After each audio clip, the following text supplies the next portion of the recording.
You know that feeling when you take a corner and the car just feels planted? Like it's absolutely glued to the road? What separates that from, your average daily driver? Well, it's not just about the engine or the tires. It's a choice, a hidden engineering decision that's been at the heart of car design for decades. So what is it? Okay, the answer lies deep inside the wheel wells. We're talking about the suspension. And for the most part, two designs have really dominated the car world, the MacPherson Strut and the double Wishbone. And honestly, the choice between those two pretty much defines a car's entire personality. But before we get into all the nuts and bolts, we really need to understand the fundamental problem that every single suspension system is trying to solve. Think about it like this. A suspension has to do two things at once that are, well, completely at odds with each other. It's this constant tug-of-war, a balancing act between a soft, comfy ride and sharp, predictable control. So on one hand, you want it to just float over bumps and potholes, right? To give you that smooth, cushy ride. But at the exact same time, you need it to be firm to keep the tires pressed flat on the road so you have control when you turn or hit the brakes. It's kind of like an impossible problem. So how do engineers do it? All right, let's talk about the first and, by far the most common, solution to this puzzle, the MacPherson Strut. I can pretty much guarantee you've driven a car with this setup. This thing is a classic. It's been around for over 80 years, and it's just brilliant in its simplicity. Basically, it combines the spring and the shock absorber into one single strut, and then uses just one control arm at the bottom. That's it. It's compact, it's cheap to make, and it's really the unsung hero that made the modern car possible.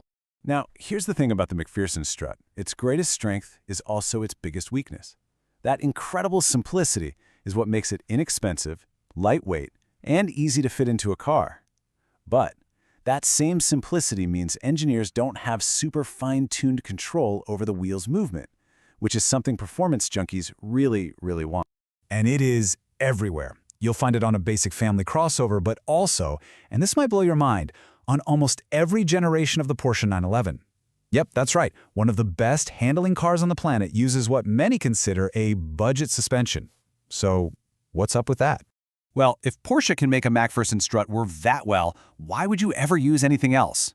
Well, that brings us to the performance ideal. Enter the double Wishbone. Okay, so this is the double Wishbone. Instead of one arm at the bottom, it uses two A-shaped arms, one up top and one on the bottom. Those two arms give engineers ultimate, precise control over the wheel's geometry. It's a far more stable and predictable system. So the benefits are all about performance. You get superior handling, the tire stays in better contact with the road, just incredible control.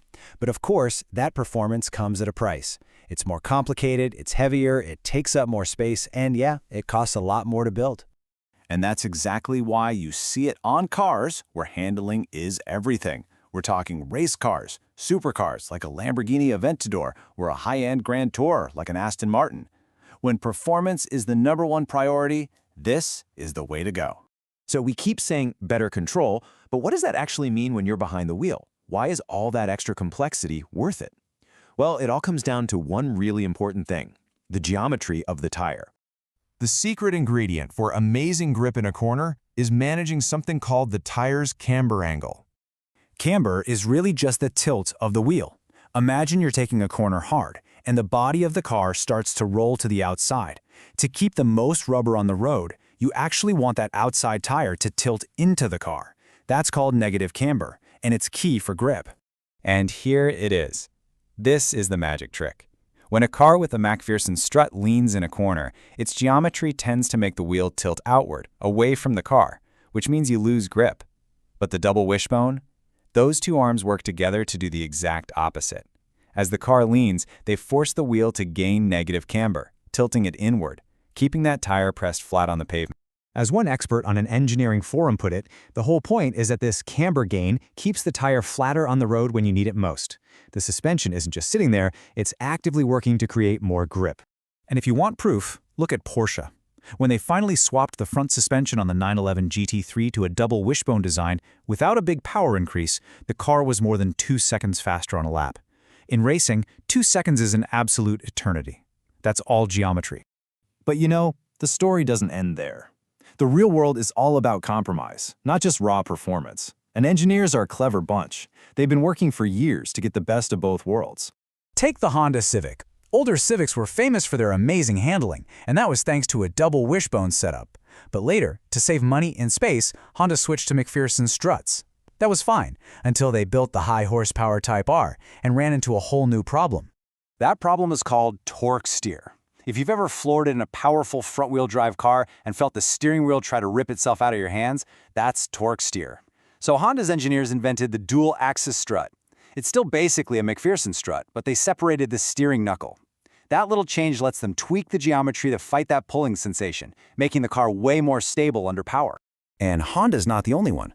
BMW has used its own modified strut for decades. All of these smart struts are trying to do the same thing. Get some of that precise control you get from a double wishbone, but without all the cost, weight, and packaging problems. So, after all this, which one is better? Well, as you've probably figured out, that's just the wrong question. The right question is, what's the right tool for the job? It's all about making trade-offs.